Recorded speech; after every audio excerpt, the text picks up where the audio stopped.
Hola, esto es Tierra Movida y les doy la bienvenida a un episodio más. Para muchos que aspiran a venir a Canadá, la idea de llegar con un contrato de trabajo casi que se vuelve un sueño. Mi invitado de hoy es Waldy Almonte. Waldy es profesional en ciencias de la computación y llegó a Canadá con un contrato de trabajo, el cual obtuvo cuando aún vivía en Cabrera, una hermosa población ubicada en la costa norte de República Dominicana. Con Waldy hablaremos sobre qué es el LMIA, cómo logró conseguir esa oferta de empleo. Hablaremos un poco sobre la tecnología en Canadá y vamos a hablar también sobre cómo para muchas personas Canadá está muy idealizada. Waldy, bienvenido a Tierra Movida, es un placer tenerte acá. Muchísimas gracias por la invitación. En el año 2019 tú viajaste de turismo a Canadá. Yo quiero saber, ¿ese fue un viaje exploratorio? ¿Viniste a ver cómo era la cosa? ¿O vinieron de turismo y se enamoraron y decidieron arrancar el proyecto Canadá? Fíjate, en República Dominicana yo estaba haciendo una maestría en una universidad de República Dominicana y esa universidad tiene un convenio con la Universidad de Quebec.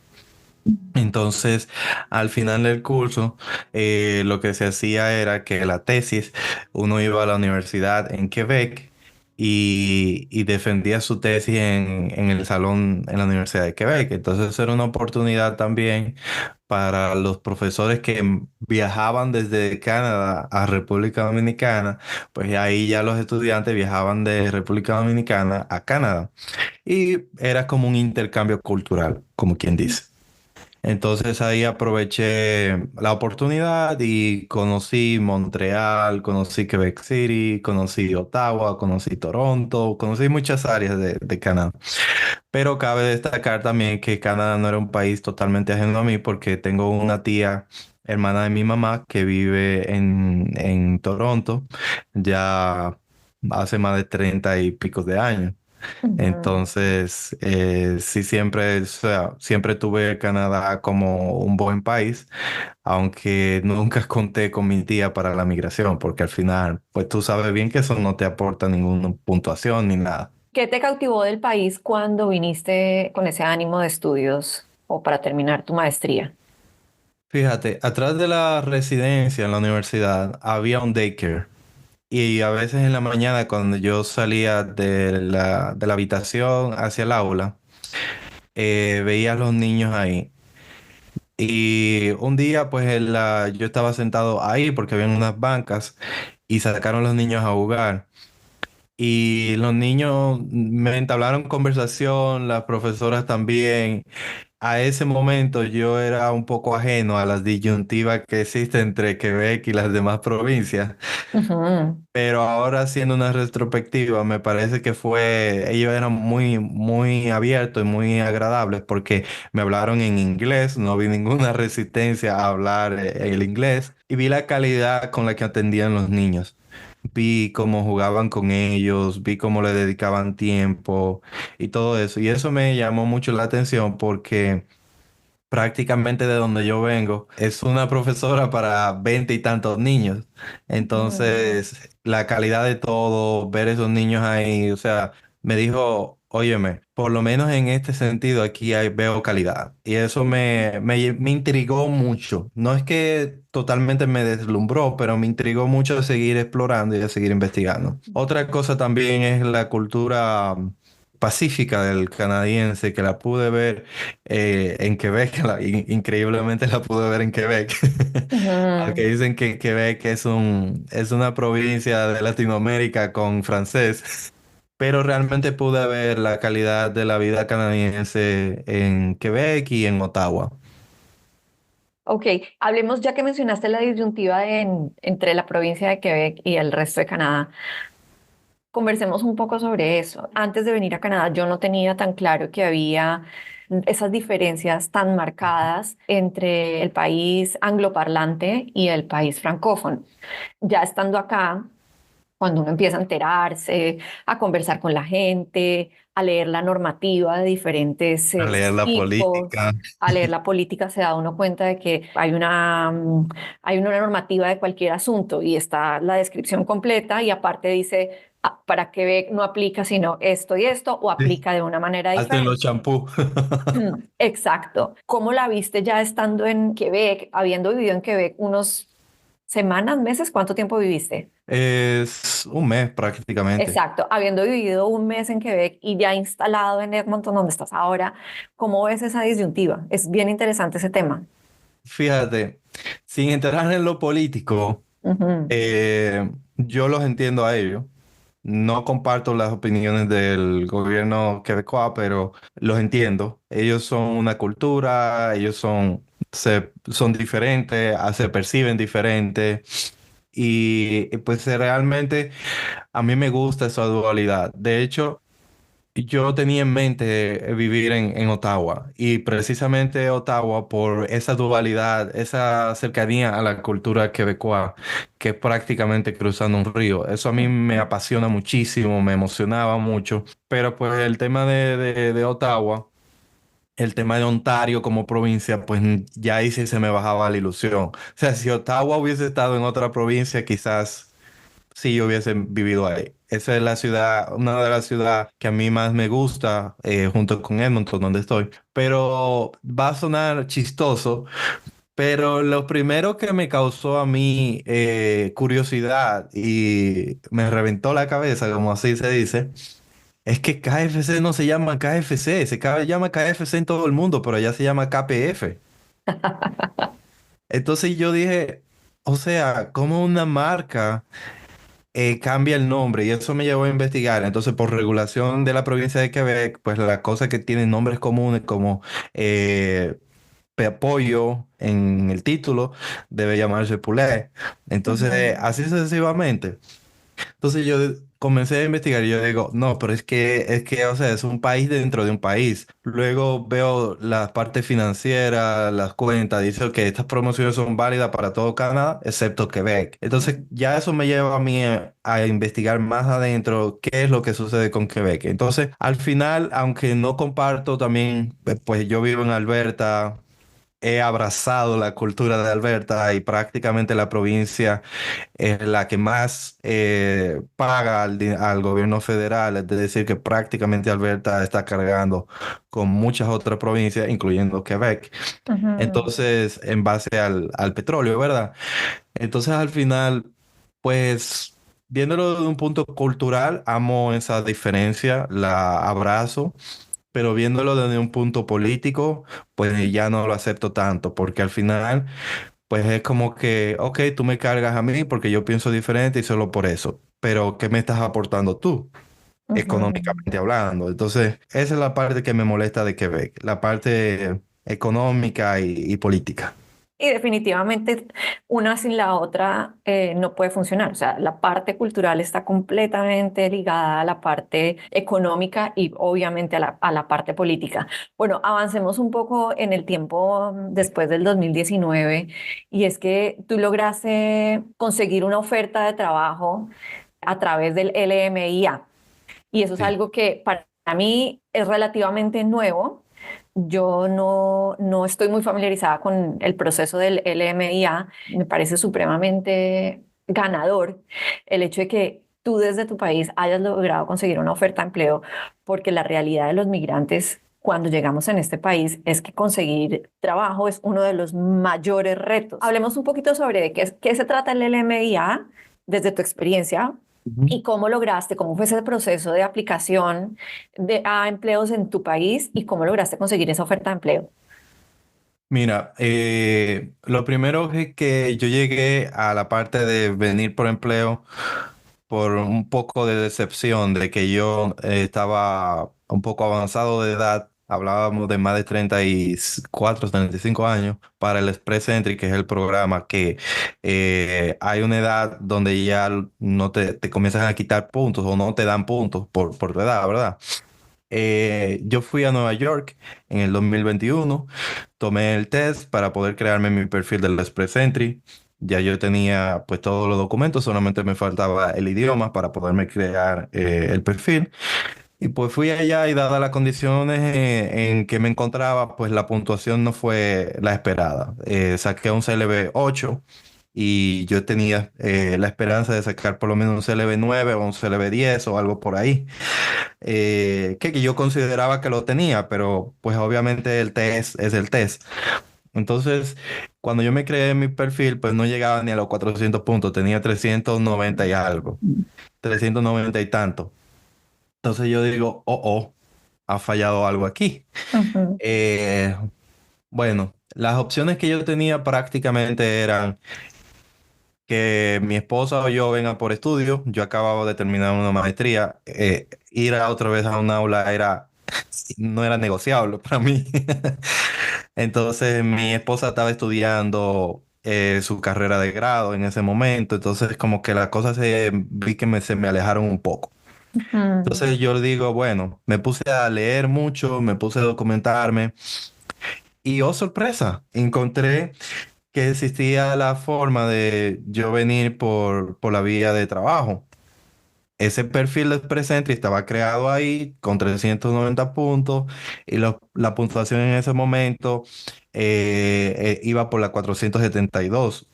Entonces, a la par, el gobierno de Canadá no estaba seleccionando personas por el Express Entry. Es decir, el mm, programa estaba detenido por la enfermedad aquella. Entonces, bueno, cuando yo me pongo a investigar, yo veo que yo quería venir para la provincia de Alberta, específicamente para la ciudad de Edmonton. Porque pues yo estudié y vi que era la mejor para criar niños y todo eso, la provincia como tal era la mejor para criar niños y de las dos ciudades que tiene, la capital es Edmonton y pues la ciudad económicamente más fuerte pues es Calgary. Pero como ya yo no me gusta la dinámica de ciudad grande, entonces yo digo, bueno, Calgary no es para mí, obviamente. Todo el mundo ocupado, super busy y todo eso. Entonces yo digo, ok, Edmonton es lo que busco, y perfecto. Entonces, cuando yo me pongo a investigar sobre el LMIA, veo que hay algo que se llama un stream del LMIA, es decir, como que el LMIA se divide en varios streams. Entonces, tiene un stream para agricultura, tiene un stream para cantantes, religiosos, pastores y religiosos, y tiene algo que se llama Global Talent Stream. El Global Talent Stream es para personas del área de multimedia y de tecnología. Y entonces eso me garantizaba a mí, me daba una ventaja que decía que primero, no tienen que publicar la oferta de empleo, no es obligatorio, que es uno de los requisitos, una de las mayores limitantes del LMIA regular. ujú, Lo otro es que el tiempo de procesamiento es express, es decir, que en 10 días yo podía tener una respuesta del LMIA y otros beneficios en cuanto al sueldo y todo eso. Bueno, cuando yo me entrevistaba con los empleadores, pues ellos no sabían nada de migración y eso yo lo aprendí sobre la marcha, de que yo tenía que darle a ellos, si yo quería conseguir una oferta de empleo, yo tenía que darle a ellos la tranquilidad de primero, que no era caro y segundo, que yo sabía cómo era el proceso y que yo no lo iba a meter a ellos en un proceso complicado con abogados y todo eso. Yo me hice un paso a paso de lo que un empleador iba a tener que hacer en caso de que me quiera contratar y lo tenía siempre ahí. Pues cuando conseguí las ofertas y me decidí por una con ese empleador que pues le mandé ese paso a paso y efectivamente obtuve mi LMA en 8 días, un LMA positivo. Y pues también había recibido como ese perfil de Presentry estaba por ahí, pues Alberta casualmente tenía lo que era un programa que en ese momento era piloto, que se llamaba Alberta Advantage, donde prácticamente ellos buscaban impulsar la diversificación de la provincia a través de la tecnología y de la ciencia y la tecnología. Entonces mi carrera pues estaba en demanda. Entonces recibí la nominación, la invitación a aplicar a la nominación provincial. Y apliqué, como tenía ya el test del idioma, era lo que me preguntaban, y también la parte de educativa, pues tenía todo, apliqué, pagué mis $500 que me costó esa aplicación, y en 30 días, pues ya yo tenía mi nominación aprobada en mi perfil de Express Entry. A la par, yo tenía el otro proceso de la visa de trabajo, ¿verdad? Como de República Dominicana para llegar a Canadá se necesita una visa, pues necesitaba aplicar a la visa. Ya aquí llegando me iban a dar el permiso en el aeropuerto. Pues apliqué a mi visa y prácticamente en casi un mes o un mes, pues me aplicaron la visa. El caso es que primero apliqué a la residencia permanente y luego recibí la parte de la visa. Recibí mi visa, recuerdo yo que me llegó la aprobación un lunes, compré vuelo para esa misma semana para el sábado, tanto porque tenía al empleador esperándome, me decían, ¿cuándo es? ¿Cuándo es? ¿Cuándo viene? ¿Cuánto tiempo toma? Entonces, pues a mí era difícil yo darle tiempo porque al final eso no lo controlaba yo, lo controlaba el gobierno de Canadá. Entonces, ustedes saben que los temas migratorios, pues es algo totalmente incierto. Al final llegamos en agosto 7, llegamos aquí con un permiso de trabajo cerrado yo, permiso de trabajo abierto mi esposa, mis niños como eran menores de edad, pues un visitor record, con eso yo podían estudiar en la escuela. Y mientras tanto mi aplicación de residencia permanente estaba procesando. O sea, yo recuerdo que cuando yo llegué al hotel ese mismo día, entré a la página y mandé un formulario actualizando mi teléfono en mi Ujú. aplicación de residencia, mi teléfono y mi dirección para que ya vieran pues, que ya yo estaba dentro. Luego de ahí, pues al final en diciembre recibí la aprobación de que la residencia pues ya había sido aprobada. O sea que básicamente, como hiciste, como estabas en las dos líneas, en la del Express Entry y en la del LMIA, digamos, te ahorraste 2 o 3 años de camino para poder tener la residencia permanente al final, ¿verdad?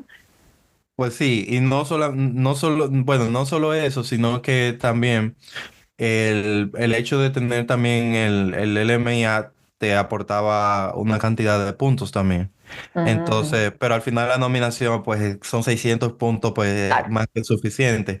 También en ese momento el IRCC estaba solamente mandando invitaciones para las personas con nominación provincial y con el Canadian Experience Class. Entonces, pues era lo único que estaba funcionando. El Skill Worker Program no estaba estaba detenido, pero por el tema de la pandemia, pues todas esas personas que habían aplicado tenían ya mucho tiempo. Tengo unos amigos que habían aplicado desde el 2019 Ujú. cuando comenzó la pandemia, entonces estaban todavía, aplicaron antes que yo mediante el Express Entry, pues ellos tienen un nivel altísimo de inglés, tienen un perfilazo, son ingenieros del área de tecnología también, y tenían todos los puntos y habían recibido el Invitation to Apply.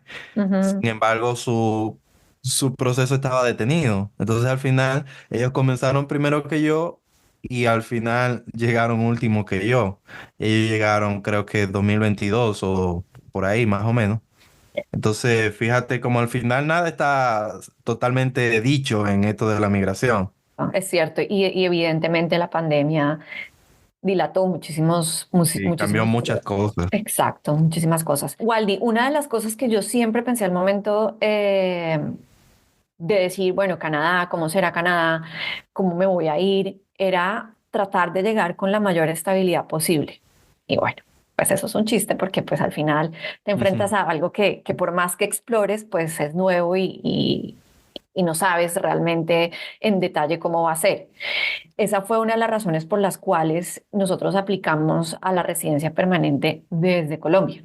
Para mí la idea de venir aquí como estudiante internacional me parecía un reto muy grande y yo realmente admiro a la Lo gente es. que se viene, sí. Y ya estando aquí me doy cuenta que es aún más grande de lo que yo Sí. podía percibir Es como estando un en Colombia. iceberg. Exactamente. Entonces esa fue la razón por la cual nosotros decidimos, bueno, lo vamos a hacer, pero llegando con residencia permanente. Ustedes llegan con esa visa de trabajador temporal y como nos estabas contando ahorita, digamos, tenían el Express Entry, tenían el LMIA, llega la nominación de la provincia, todo eso como que se confabuló, pero cuando ustedes estaban viajando para Canadá, ¿tú tenías en tu mente y como una idea de que esto va a salir rápido o te fuiste como con una expectativa de esto va a tomar lo que tenga que tomar? No realmente, yo soy una persona muy realista y viendo a otras personas que habían aplicado a otro proceso, por ejemplo, que en el caso de los jóvenes que tenían un perfilazo, una pareja de jóvenes con un inglés, pues fíjate, al final las cosas no se le salieron. Entonces yo estaba, sí, algo que yo había hecho es que yo tenía opciones. Es Ujú, decir, yo venía con eso, pero yo tenía un plancito escrito de qué hacer en caso de. Entonces, al final yo no esperaba que de hecho, yo me estaba preparando para que la residencia saliera en un año. Yo no estaba esperando que saliera en prácticamente 4 meses. ujú, Entonces, al final, en esos 4 meses es algo que yo muy pocas veces digo, es una primicia para decirlo por aquí, ujú, pero la ansiedad me estaba matando. Porque una vez que yo sabía pues que un permiso cerrado, las implicaciones que tenía, ¿verdad? Y yo sí tenía opciones. Y aunque uno tenga opciones, la ansiedad a veces no deja a uno tranquilo, porque uno dice, ok, tengo opciones, pero ¿y qué tal si? ujú, Entonces, yo tenía una opción. Yo tenía, por ejemplo, si yo perdía mi empleo, como ya yo había aplicado a la residencia permanente, yo podía aplicar a un Open Bridge Permit, que es básicamente un permiso abierto y poder conseguir un empleo con otro empleador. Pero el hecho de tener que aplicar a otro proceso y otras cosas me generaba demasiada ansiedad. Entonces, yo pues, pensaba también la parte económica, estar sin trabajo, el seguro de desempleo y todo eso. Entonces, pues yo quería apostar a que las cosas salieran bien. O sea, a ir cerrando ciclos, y en este caso cerrar pues, el ciclo de la residencia permanente, ¿verdad? ujú. Entonces, sí me causaba esa inseguridad, por así decirlo. Y fíjate, yo no estaba muy equivocado. Al ver el caso de otros amigos que pasaron por situaciones donde ellos, bueno, de hecho tengo un amigo colombiano que pasó por esa situación y realmente no se lo deseo a nadie. O sea, fueron momentos muy oscuros, de mucha incertidumbre y que solamente el inmigrante lo sabe. O sea, uno desde fuera, yo desde fuera era ajeno a este sentimiento, porque también tengo la parte psicorrígida de que no me gusta hacer nada ilegal, no me gusta nada como fuera de su lugar. O sea, quiero siempre, ok, licencia, ok, mi licencia al día, pasaporte al día, todo al día. Me gusta tener siempre todo al día. Entonces, este tema de uno quedarse sin empleo con un permiso cerrado es algo que genera mucha incertidumbre y no se lo deseo a nadie. Aún así tengas un proceso de residencia permanente en curso, eso pues Ujú. obviamente va a salir en algún momento, pero uno no sabe cómo están conectadas las cosas en el gobierno al final. Yo lo desconocía. De acuerdo. Y tú tocas un tema que a mí me gusta mucho abordar en este podcast y en las conversaciones que tengo en mi día a día con la gente, y es la vulnerabilidad del inmigrante, sobre todo en temas de emocional y salud mental. Hay una carga, si se quiere, una presión en diferente medida, pero todos cuando migramos la tenemos de apostarle a esto, esto tiene que salir bien. Y Sí. además también existe esta presión de los que quedan atrás o de los que no nos acompañan en el proceso. Algunas personas tienen el atrevimiento de hacer comentarios como, pero ¿de qué te quejas si estás allá? Pero si eso era lo que tú querías.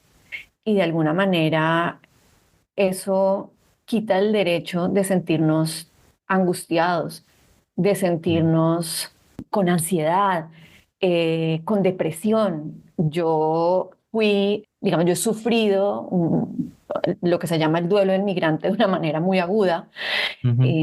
y todos esos estados emocionales por los que pasamos los migrantes, independientemente de cómo era nuestro contexto en nuestros países de origen, cómo creemos que va a ser nuestro contexto acá, pues el choque y la realidad nos pega duro y nos mueve.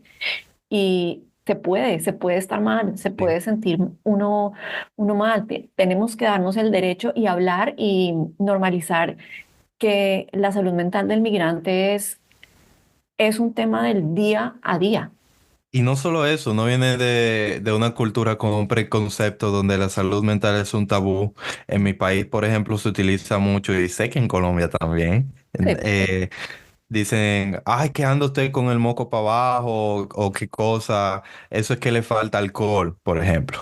O, Ujú, o que le falta comida o cualquier cosa. O sea, se dice cualquier comentario restando la importancia a cómo uno se siente mentalmente. Entonces uno viene con esos tabú y con esos preconceptos. Cuando aquí a uno le toca vivir, te voy a ser sincero, yo supe el tema de lo que es la ansiedad y la depresión estando aquí. Entonces, ya luego hago una retrospectiva y veo a cómo yo era en el pasado y yo sin saberlo estaba sufriendo de eso en mi propio país. ujú, Entonces, no le ponía nombre, simplemente decía, hoy estoy down. O ujú. me siento bajo, o tengo una nube gris, o tengo una semana negra, y cosas así, pero no le prestaba atención como es algo, un tabú, o es algo que incluso no se le pone nombre en nuestros países, pues lo sufría y sufría callado y como decimos, pues como decían popularmente, ¿verdad? Dice, aguantaba como un hombrecito callado. Ujú. Entonces, al final, estando aquí, ya uno le pone nombre, ya uno mira hacia los lados y ve que otros están pasando por lo mismo y pues uno, quiéralo o no, ve la importancia que es la salud mental aquí. Oh, sí. Yo tuve mis momentos aquí, tuve mi crisis de existencial. Llega un momento que uno no sabe si uno es de aquí o no es de aquí o no es de allá. Se fue, abandonó, uno siente traición a la patria, no se siente y te hacen sentir, vale la aclaración, se siente y te hacen sentir como que tú eres un traicionero. Hay muchas personas que te hacen comentarios, ¿por qué luchar en otro país cuando pudiste luchar en el tuyo? Ujú. Tú tienes mucho talento, eso hubiese sido mejor aporte para el país quedándote acá y todo eso. Pero también acuñó la frase que dice, el corazón de la auyama solo lo conoce el cuchillo. Al final lo que uno pasa solo lo sabe uno. Y uno tiene que entender que uno puede tomar sus propias decisiones y las opiniones de otras personas, pues tomarlas deportivamente, sobre todo cuando las personas no tienen derecho sobre tus procesos.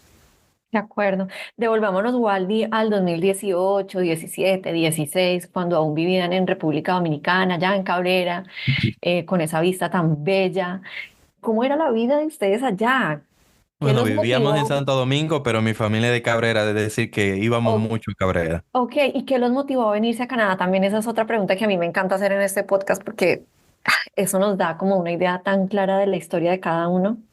Mira, hay varias cosas. Amo mi país, amo mi cultura. Sin embargo, hay algunas cosas que yo, viendo hacia el futuro, no iba a poder obtener. La primera es que la seguridad en República Dominicana pues tiene un costo. Y el costo que tiene incluso muchas personas aún teniendo todo el dinero del mundo, al final no están totalmente seguros en mi país. Hay influencia de carteles de Sudamérica, hay influencia de carteles de Norteamérica, no quiero poner nombre para no estigmatizar, pero saben a lo que me refiero. Entonces, República Dominicana es un puente de la droga. Mm. Entonces, eso al final, pues un puente entre el sur y el norte. Entonces, eso al final tiene muchas implicaciones, ¿verdad?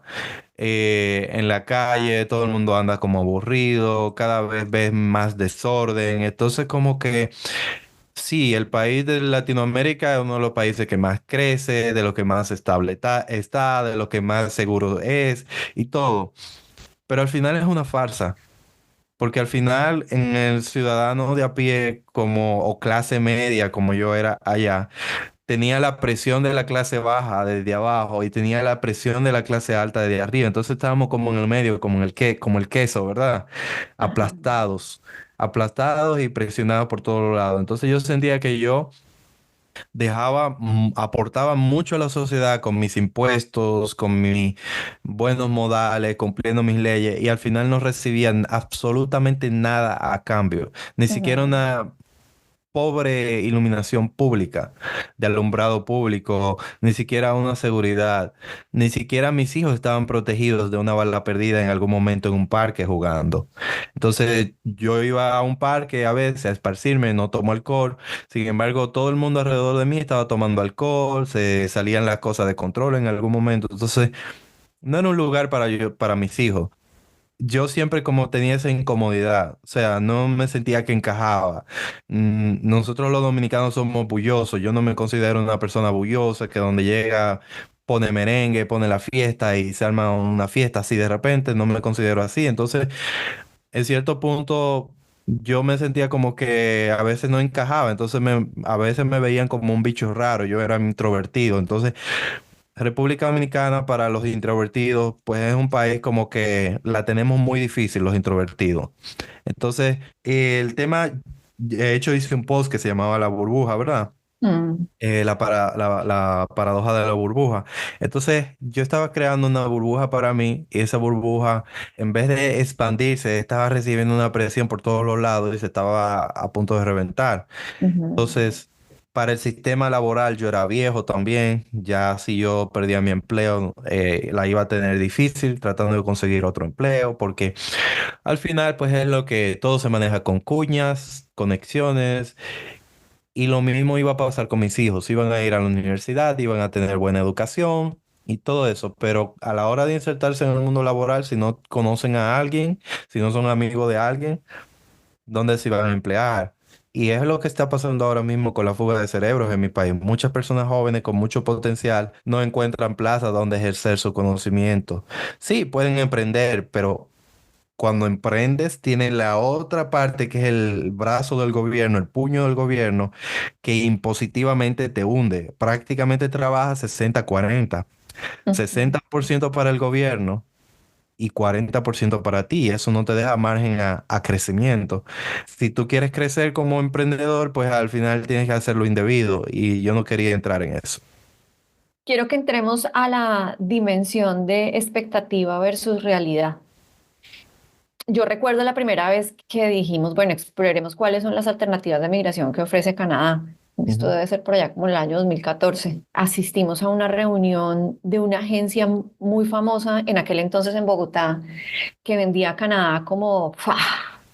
El El paraíso. paraíso soñado, ¿verdad?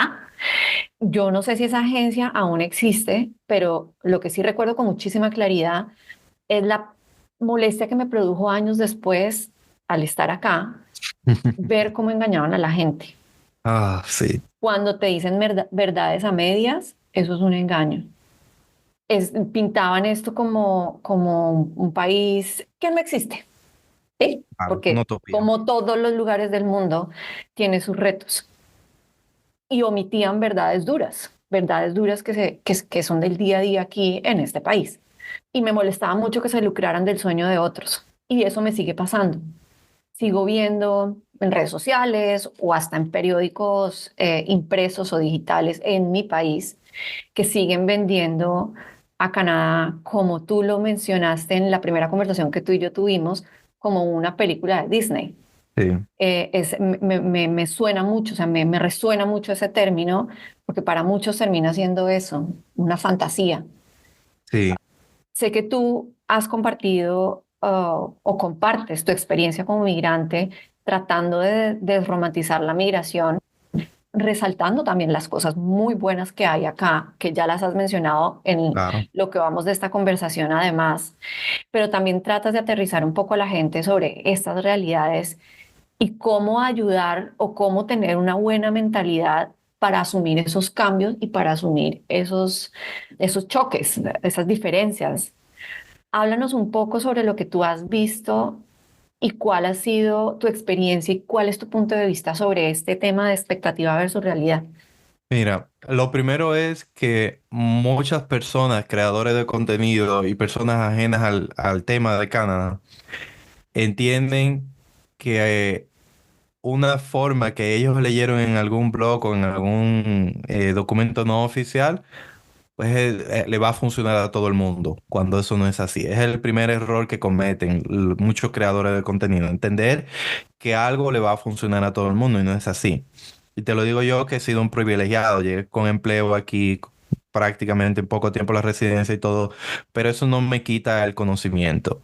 Entonces, es lo primero. Lo segundo es que muchos se enfocan en solamente llega a Canadá y el problema no está en llegar, o sea, podrías llegar, hay formas de llegar. El tema es mantenerse aquí y lograr la permanencia.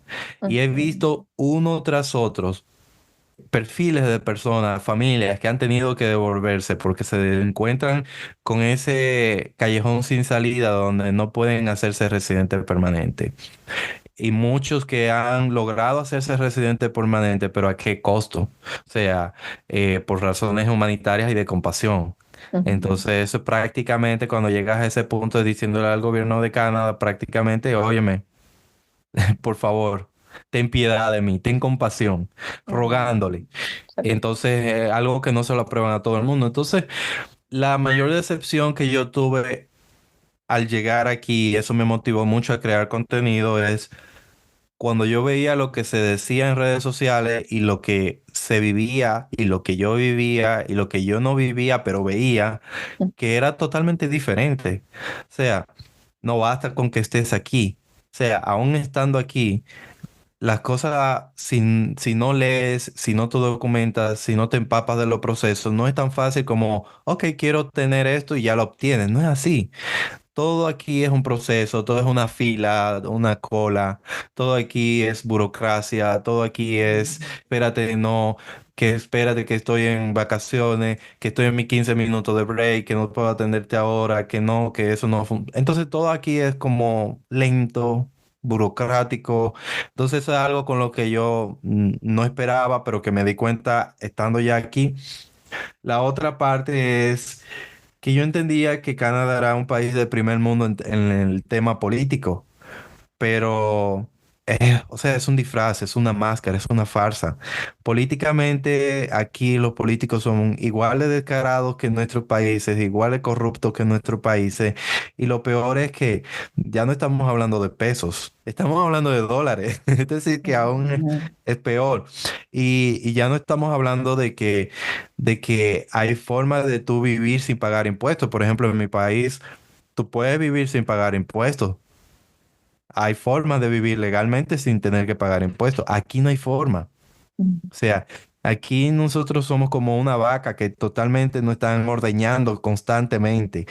Entonces, eso es algo que no se dice. Algo que no se dice aquí es también que llega el frío y que te pega duro y que te hace considerar tu propia existencia. Ujú, O que, oh sí, la nieve es muy bonita. Yo amo la nieve. O sea, y mi época favorita es el invierno, pero yo hablo desde mi privilegio. Yo hablo porque yo no tengo que caminar afuera en la calle hacia la universidad o esperar el autobús 15 minutos en -30. Yo hablo desde mi privilegio. Ahora, independientemente de mi privilegio, yo veo que es la realidad de otras personas y que no es como lo presentan como una postal de Hallmark, ujú. ¿verdad? De invierno, pues ya ahí las cosas cambian. Entonces, son panoramas que uno comienza a ver solamente cuando está aquí. Y hay que decirlo, en muchos países las noticias que de lo que sucede aquí en Canadá no llegan afuera, ni siquiera pasan de aquí. Hace un tiempo me tocó vivir una escena frente a mi casa donde llegó hasta el ejército, llegó la policía y todo eso, y prácticamente en una casa que había que habían rentado unas personas de los pueblos originarios de aquí, que eso es otro tema que también eso da para dos podcasts, dos episodios más de podcast, Por supuesto. los originales de aquí de Canadá, ¿verdad? Los nativos. Pero el caso es que habían rentado esa casa y la habían tomado como un punto de negocio, ¿verdad? Un centro de operaciones de sustancias ilícitas. El caso es que se tiró el ejército y la policía, los SWAT y todo.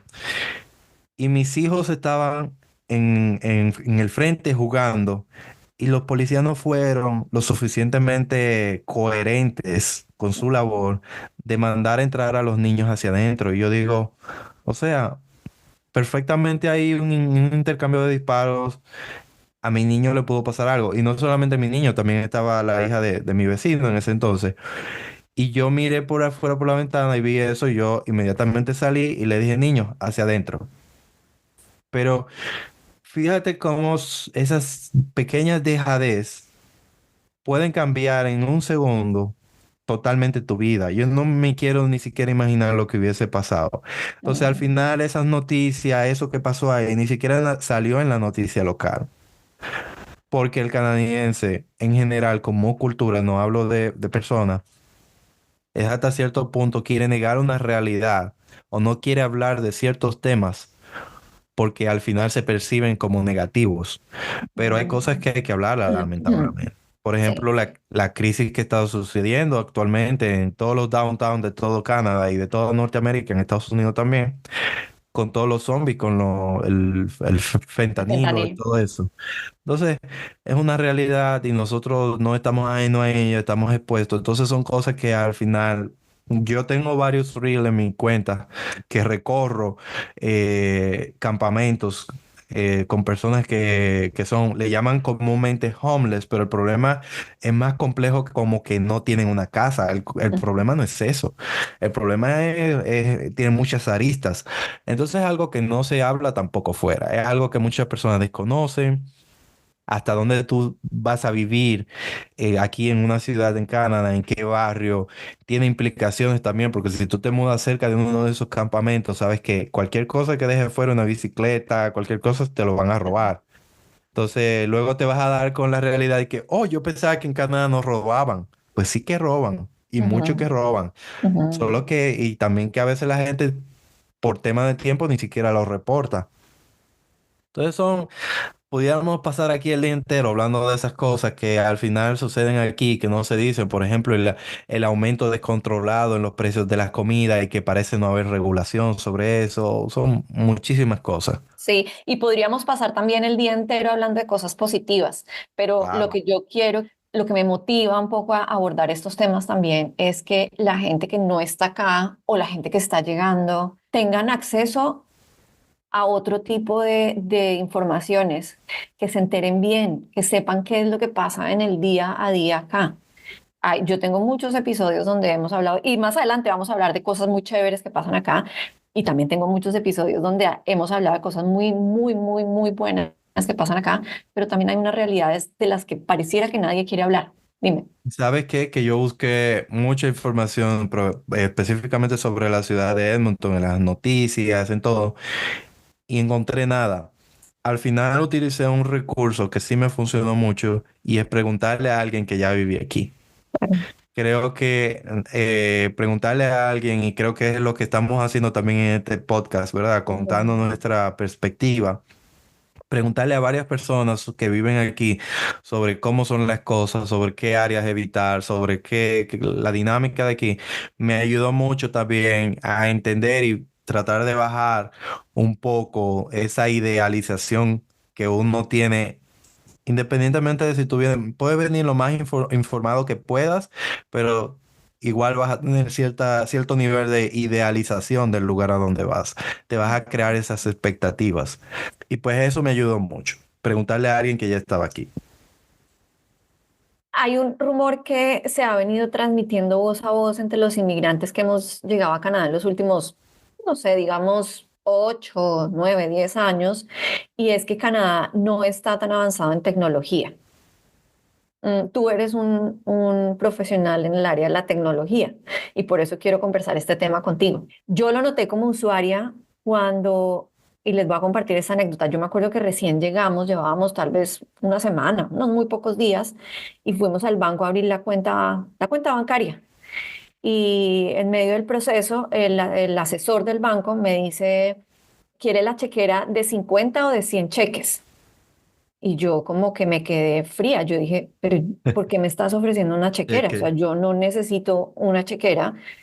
Pero entonces como que ese fue mi pensamiento, pero inmediatamente le dije, voy a necesitar una chequera. O sea, soy nueva en el país, dígame usted, voy a necesitar una chequera. Y él me contestó, oh, sí, por supuesto, muchos pagos se hacen en cheque. Y mientras él me iba diciendo eso, yo pensaba, creo que la última vez que yo vi un cheque personal, no miento, pudo haber sido como finales de los 80, principios de los 90, cuando mi abuelita hacía cheques, porque había que pagarle al señor del periódico o, no sé, la suscripción de lo que fuera.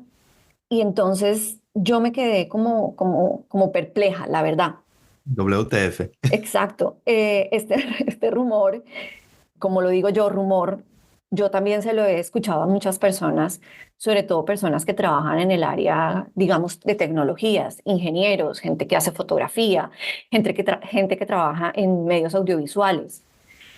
Desde tu punto de vista profesional, y perdón, me devuelvo antes de formularte la pregunta, uno lee lo que hay en internet y hablan de que eh, Toronto o no sé qué región es el Silicon Valley de Canadá. Entonces uno dice, bueno, pero por un lado yo veo unas cosas que como que no parecen tan tecnológicas, que la veo como usuaria, lo oigo en los comentarios con amigos, no solamente latinos, también europeos, sobre Canadá le falta mucho en tecnología, pero yo quiero que tú, con tu experiencia y con tu conocimiento, nos digas, ¿está Canadá retrasado tecnológicamente? ¿Qué pasa ahí?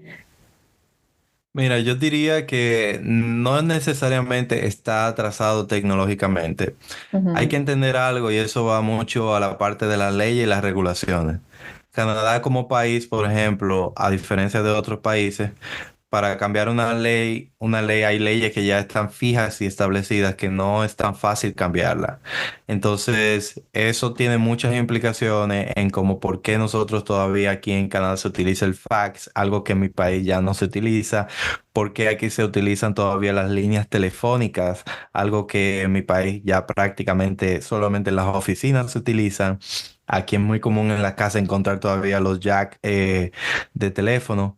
Entonces, ¿por qué se utilizan los cheques? También a mí fue chocante porque tuve que sacar cheques para pagar la casa y así sucesivamente. Ahora, tiene practicidad, le han buscado una practicidad a cada una de esas tecnologías ya en desuso en muchos de nuestros países, pero también tiene una implicación legal y es que hay personas que entienden que es su derecho y la resistencia al cambio es su derecho y como se respetan los derechos, entonces pues hay cosas que no se quitan.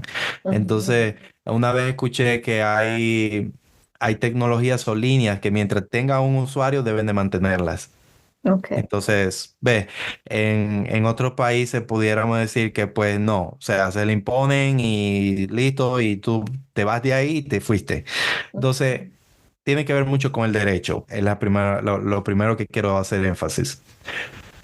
Pero Canadá tecnológicamente está avanzado, pero también siento que todavía hay ignorancia en las empresas en muchos temas que en mi país, por ejemplo, República Dominicana, están mucho más avanzados. Por ejemplo, en el área de la ciberseguridad.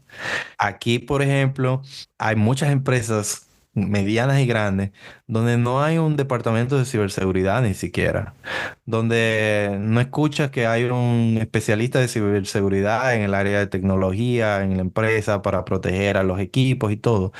Entonces, hace pocos días, pues probé en carne propia eso. Ujú. Cuando mi empresa fue hackeada, ¿verdad? Ujú. Entonces, al final, pues uno se da cuenta y son igual como, como dicen en mi país, que ponen candado luego de que le roban. Ujú. Entonces, en eso Canadá siento que está atrasado en la parte de la ciberseguridad.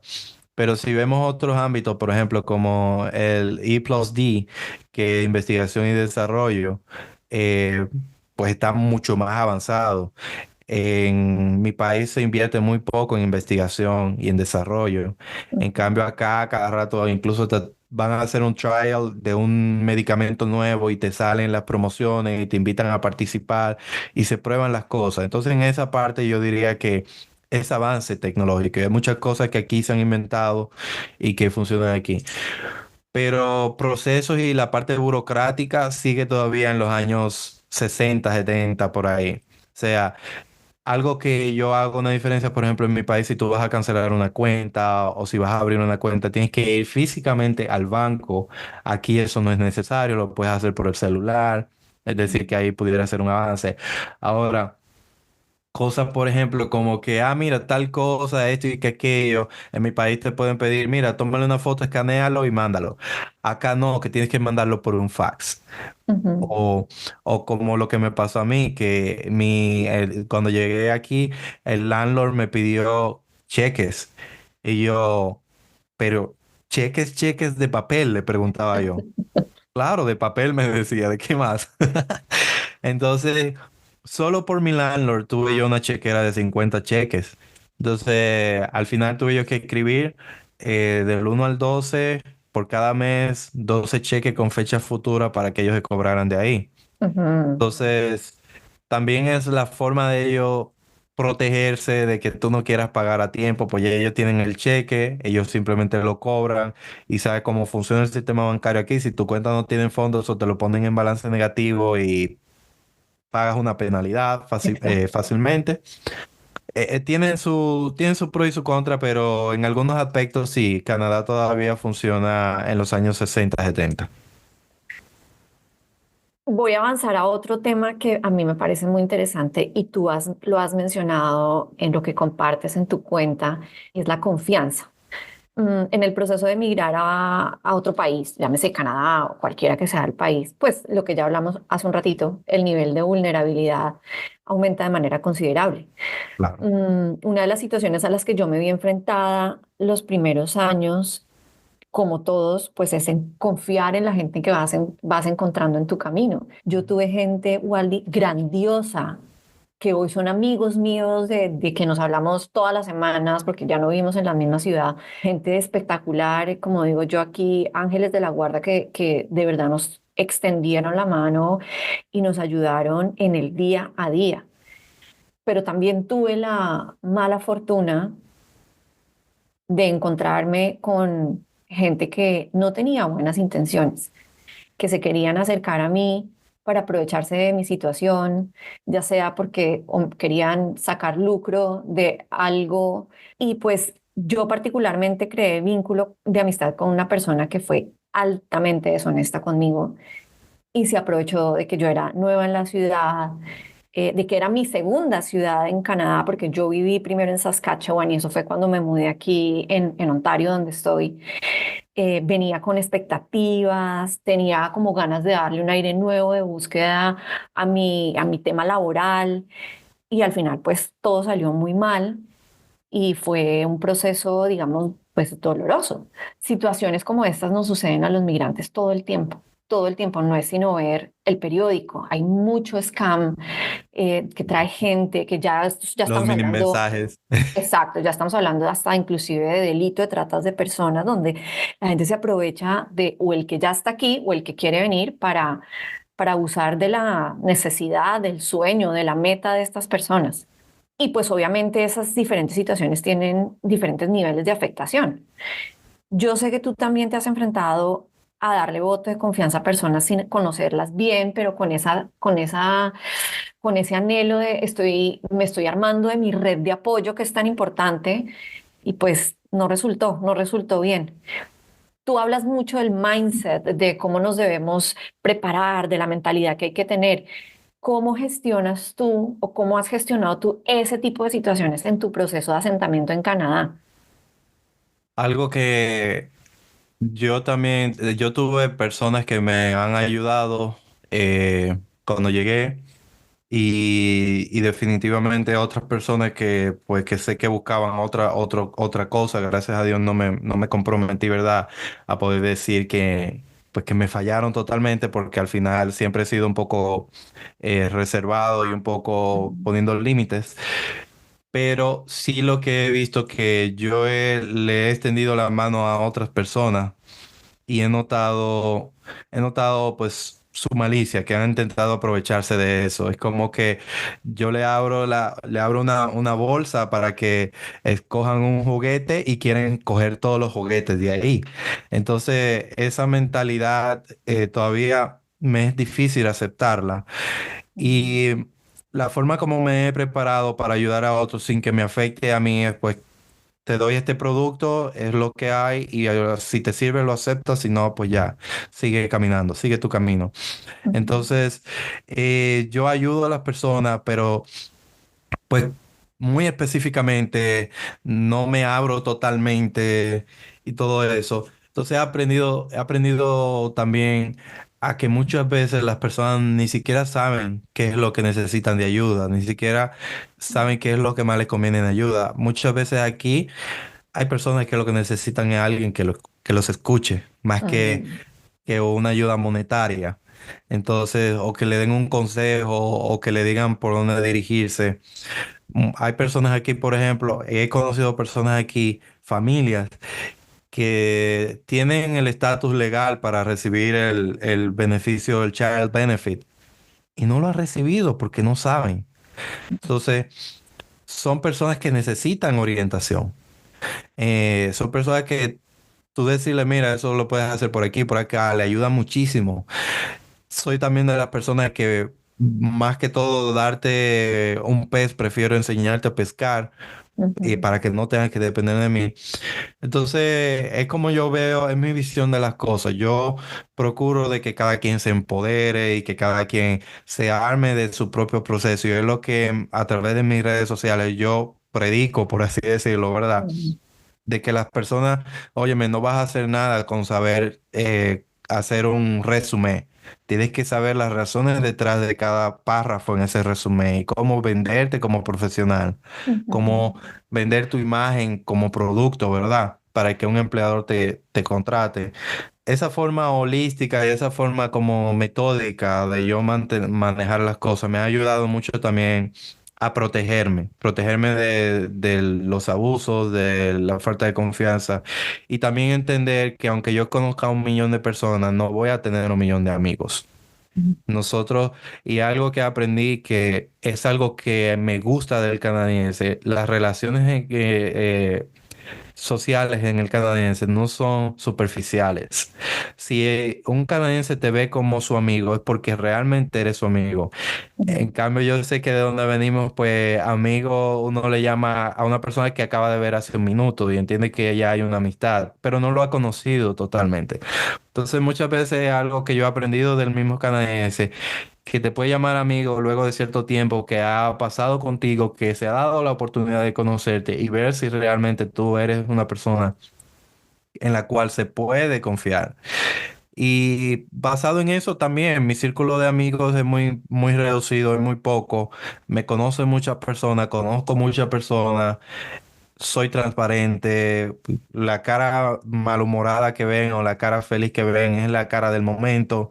ujú. Pero amigos, amigos como tal, uno aprende a que el círculo debe ser reducido para hacer una amistad sana y saludable. Vámonos de nuevo al Waldi de Cabrera que vive en Santo Domingo, que se estaba montando en un avión en agosto, el 7 de agosto, Un con su sábado. esposa, con sus hijos. ¿Qué sentiste ese día? Mira, yo tengo ese día tan grabado en mi memoria. Yo no tengo buena memoria. A mí se me Yo olvidan lo las tengo. cosas muy rápido, pero específicamente ese día, cuando llegamos al aeropuerto, donde nos sentamos a tomarnos un café, el momento en que nos despedimos, cuando pasamos por seguridad, la montada en el avión, el vuelo, las 6 horas, lo tengo tan, tan, tan presente en mi cabeza. Quiero que nos compartas. Me ¿Qué sentiste emociona. ese día? ¿Qué te embargó? Emoción, felicidad, tristeza, expectativa, todas las anteriores. Háblanos un poco sobre eso. Mira, a mí me da risa porque yo no me veo en ese momento como yo me comporto, pero mi esposa sí me ve. Entonces ella me dice que yo me estreso y que yo me veo estresado y todo eso. Y eso me da risa porque sí, realmente en ese momento yo como que me quiero siempre estar como a tiempo, quiero tener el control de todo, así, que si los niños están brincando y saltando, dejen de estar brincando, dejen de saltar, quédense aquí. Y como quiero como que ellos se comporten como adultos en ese momento. Entonces, me estreso yo y estreso a los que están alrededor de mí.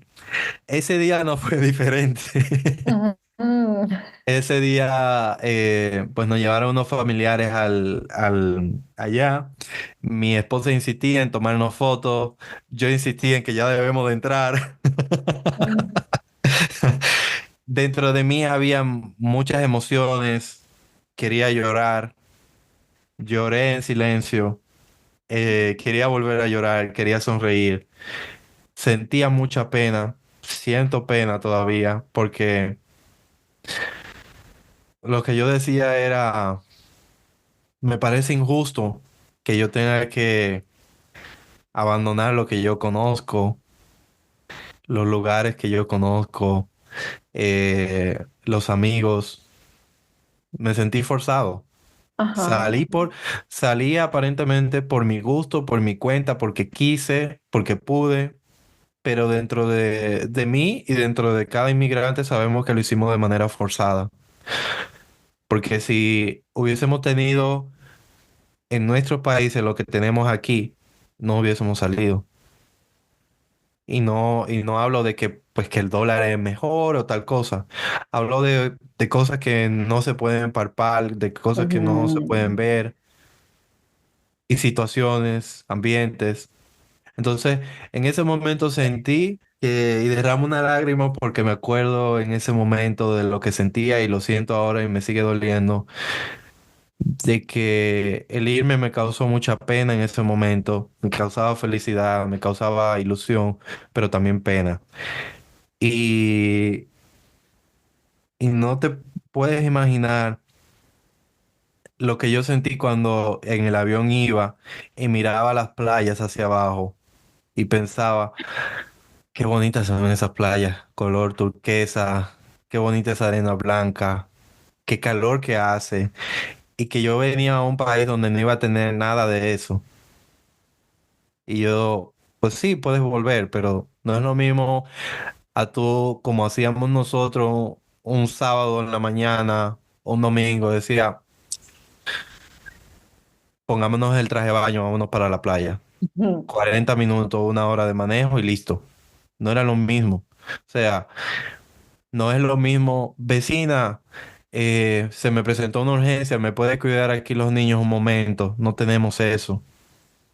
O llamar a la señora que nos limpie en la casa. Mira, puedes venir más temprano, por favor, que voy a salir y para que nos limpie. Entonces, el sentimiento cuando eso fue en el avión y sentí todo eso. Cuando llegué, que vi tantas personas ahí en el aeropuerto, acostados en el área de migración, llegamos a las 6 de la tarde y para resumirte salimos a la 1 de la mañana del aeropuerto porque la Mm. fila en Toronto era grandísima en el área de migración. Teníamos que usar el tapaboca todavía, era más incómodo aún. Y viendo todas esas personas tiradas ahí y esperando los procesos y que un agente de migración te diga si, ok, si estás bien ya, si todo está bien, me pidieron documentos, a dónde iba, me pidieron el contrato de trabajo. Y luego de que sentía cansancio, sentía, ya la pena se me había ido, ya no tenía pena, ya simplemente físicamente como humano lo que tenía era cansancio. Ujú. Me fui a mis necesidades básicas, quería comer, quería descansar, quería ir a un baño y todo eso no lo tenía ahí porque estaba en un pequeño cuadro en el área de migración donde ni siquiera baño tienes prácticamente. Y luego de esas 6 horas que estuvimos ahí esperando y que salí a la calle, respiré y dije, ok, ahora sí me siento que llegamos a Canadá. Recuerdo yo que pedí un Uber XL porque tenía, no pedí un Uber. Recuerdo que pedí un shuttle hacia el hotel donde nos íbamos a quedar. Teníamos que esperar en el hotel 3 días. Era el cárcel, le decían, porque había Ujú. que esperar 3 días hasta que recibiéramos los resultados de una prueba, ¿verdad? Fuimos al hotel con 8 maletas en un shuttle. Mis dos niños durmiendo, pesaban muchísimo, entonces mi esposa y yo hacernos cargo de esas 8 maletas que estaban en el límite del De peso. peso. Y era gratificante saber que ya íbamos a un hotel. Recuerdo yo que cuando llegamos al hotel, prácticamente 1 y pico de la mañana ya, pedimos un Uber Eats a McDonald's y lo comimos. sabía a gloria. Ese McDonald's, no me gusta mucho el McDonald's, pero ese McDonald's en ese momento, señores, no se imaginan qué exquisito sabía. Pagarlo con una moneda que ya para mí era una moneda local, estar en un hotel. No estaba en mi destino final, pero ya estaba en el país, me sentía ya de ahí. O sea, fue gratificante saber que estaba legal, que yo tenía y tenía todos los derechos habidos y por haber. Eso fue gratificante. Entonces me sentí muy bien. Ya después de ahí, las cosas pues se fueron dando, me fui metiendo más en la rutina y ya el día a día pues te abraza, ¿verdad? Sí, así es. Como te lo decía, mientras tú te secabas unas lágrimas, yo me secaba tres, Hemos porque para llorado mí aquí. ese día fue muy, muy impactante. Y cuando mencionaste la playa, eso que tú describes que te produjo ver allá la playa abajo, el mar, así, ese color azul turquesa, pues a mí me lo produjo la montaña. Yo soy de Bogotá y Bogotá está en medio de la cordillera.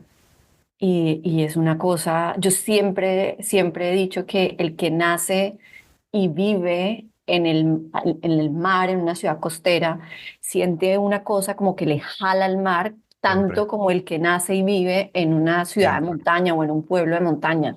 Es Es parte de todo. como, Yo todavía tengo en mi mente, en mi olfato, el olor a salitre. O sea, el mm, olor a sal todavía lo tengo en mi nariz. Y cada vez que estaba en Vancouver, no hace tanto, ujú, y me recargué. claro. Cerré los ojos, respiré, sentí la sal y realmente sí. O sea, estoy totalmente de acuerdo con lo que dices. Descríbeme el mejor día de tu vida en este capítulo de Canadá. Tengo dos mejores días. Dale, El mejor, adelante. el mejor día fue cuando yo estaba en una tarde de junio. Estaba yo sentado en mi casa en República Dominicana y me llegó un correo y me dice que la provincia de Alberta me ha mandado una expresión de interés. Y yo vi el correo primero y yo pensaba que era un spam porque pues uno cuando uno quiere venir a Canadá no se suscribe a 800 páginas de todo. Y Ujú, pensé que era spam y le pasé la vista a ese correo como 60 veces viendo a ver si era real. Y cuando entré a mi perfil de Present y realmente vi la invitación ahí, vi el mensaje ahí, perdón, no la invitación, yo tiré un grito que no era audible. Yo tiré un gritito por dentro, así como una emoción, ujú, y salté, y recuerdo yo que le fui, abracé a mi esposa y le dije que me llegó una expresión de interés, porque yo sabía lo que eso tenía implicación, señores. ujú. Esa era mi llave. Era Ajá. mi llave, esos 600 puntos, porque hablábamos de una persona que para el sistema no tenía la edad suficiente, no tenía los puntos suficientes, debía de prepararme más, debía aprender francés posiblemente. Y esa era mi llave, me estaba diciendo, óyeme, no podías entrar por esta puerta, pero puedes entrar por esta otra. Entonces yo brinqué de emoción y ese día lo recuerdo como ahora. El segundo día que yo recuerdo. Ay, tengo tantos días, o sea, es difícil elegir entre tantas cosas buenas que me ha pasado aquí. Cuando mi esposa obtuvo su licencia. Cuando mi esposa obtuvo su licencia, solo nosotros sabemos lo que eso significó, porque ella venía de pasar de un proceso de ansiedad y de depresión muy agudo. Fallar en varias oportunidades ese test era como si le hundía más. Y el día que yo vi que ella logró pasarlo, luego de varios intentos, de verdad que yo estaba tan feliz por ella porque yo quería demostrarle a ella, mira, tú ves que se puede, tú ves que es posible, que si te preparas es posible y era como yo afianzando mi teoría de que si te esfuerzas y si te preparas puedes obtener buen resultado. Y su cara de ella llorando y diciéndome que lo logró y llorando de felicidad y todo eso. Entonces eso fue un momento que yo no lo olvido totalmente. Sobre eso Es, yo quiero, perdóname que te interrumpa, sobre específicamente sobre el tema de sacar la licencia de conducción. Es increíble cómo ese capítulo de sacar la licencia de conducción en Canadá es un reto para esa es una todos los saga. migrantes, todos. No estamos hablando de los de Latinoamérica, ni de los de África, o sea, de los de Australia, los de Nueva Zelanda, los de Europa, los de Rusia, toda la gente que llega aquí que no es canadiense y tiene que sacar su licencia Sí, canadiense, eso se vuelve un reto. Yo perdí el examen 2 veces y cuando tú me dices que para tu esposa fue muy frustrante, me puedo relacionar 100% con ese sentimiento, porque es que yo decía, no puede ser que hasta eso mínimo, que es poder tener permiso de manejo, es se, increíble. sí, sí, sí, sí, hasta eso puede resultar ser bien, bien reto en el proceso de adaptarse a este país. Y mira, y al final, quien lo vive lo sabe que no se limita a lo que ese plástico dice solamente. Es lo que ese plástico representa. O sea, representa libertad, Mm, representa independencia. autonomía. Eso representa que cuando mi esposa, por ejemplo, quiera ir a una tienda, no necesita depender de mí. O de un Uber o de un autobús. Eso significa que, por ejemplo, pues ella tiene movilidad, que ella puede incluso, hay empleos que te piden tener licencia de conducir, que ella puede tener licencia de conducir. Ujú. Y ella, o sea, aquí cambiaron las regulaciones. Ya ahora, cuando obtienes la licencia GDL, que es el programa de graduación, entonces luego de un año, pues ellos te sacan automáticamente si no tienes ningún inconveniente del programa GDL. Y casualmente ayer llegó el sobre donde le felicitaban y ella vio el sobre de la provincia y ella se asustó. Me dice, ¿qué es eso? Y yo le digo, léelo. Y cuando lo leyó, dice, me están felicitando. Es decir, que ya ella tiene la licencia full. Ujú. Entonces, fíjense, hace un año estábamos todos cabezones pensando qué va a pasar y todo eso. Y hoy, a un año después, estamos celebrando de que ya tiene la licencia full. Ha estado conduciendo con su licencia por todo un año Ujú. y no ha tenido ningún inconveniente. Y cabe aclarar que cada provincia regula de manera diferente el tema de la Exactamente. licencia de conducción. Bueno, Waldi, vamos llegando casi, casi al final de la entrevista y yo he recibido muchos comentarios de gente diciéndome, porque usted, ¿por qué no comparte más sobre su experiencia, sobre su propia historia? Así que me animé a crear un segmento donde invito a mi invitado a que me haga la pregunta que me quiera hacer sobre mi proceso migratorio o sobre mi vida de Canadá. Entonces, te paso a ti el micrófono para que me formules esa pregunta. La única pregunta que te quiero hacer es, y es que una vez que uno prueba las praderas, Mm. es difícil que se vaya al este, a Ontario o a Montreal. Y realmente quería preguntarte por qué el cambio. O sea, mayormente las personas de Saskatchewan es muy posible que se muden incluso hasta British Columbia, Alberta, pero a Ontario quizá pasa más de lo que yo sé, ¿verdad? O manejo, pero me causa curiosidad. ¿Por qué el movimiento? Mira, hubo muchas razones para salir de Saskatchewan. La principal era la falta de oportunidad laboral. En aquel entonces, esto estamos hablando antes de la pandemia, conseguir trabajo en nuestros campos era muy difícil.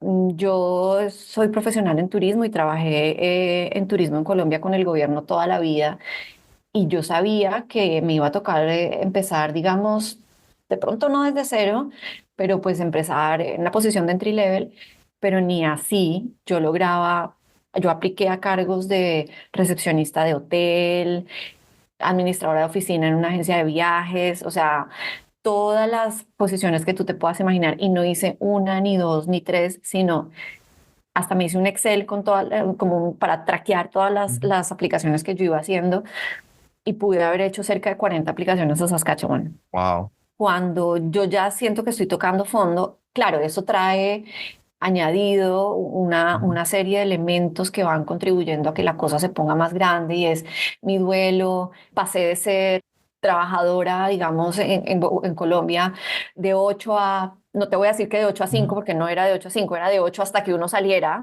en un cargo de gobierno a ser mamá 24/7 con mis hijos porque mis dos hijas menores estaban muy pequeñas y no tenían edad de escolarizarse en esa provincia. El estar lejos, la ciudad personalmente no me gustó. Nosotros llegamos a vivir a Saskatoon, tiene una zona muy bonita, pero aparte de esa zona, la ciudad no me pareció para nada agradable.